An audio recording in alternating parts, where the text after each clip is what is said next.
Hi friends, welcome back. It's your girl Jasmine, aka Jazzy Jet Sets.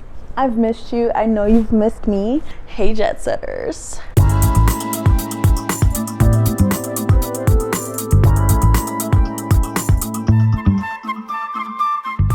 I wanted to put together a quick video for you of all the apartments that I've been viewing over the last however many months. You know that looking for a place can be tiresome, exhausting, stressful, all of those things. And I get a lot of people who ask me about apartments in Joburg who might be out of the country. They want to know what it looks like, what the prices look like. So I try to give you a little bit of that on my page. So today I just want to do a video of the places that I've seen thus far. It should be at least 5 or 6 of them in this video. I'll make sure I have prices on there and a little bit of information about each one. I really just want to give people a better sense of the renters market in Johannesburg. I won't be talking, it'll mostly be music. Just note that the area that I'm looking in is Sandton. I'm looking in like Sandown, Morningside, Benmore. That's my vibe. So if you're looking for Rosebank or Bryanston, I'm not your girl. Let's get into the video.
Of course, don't forget to like, comment, and subscribe.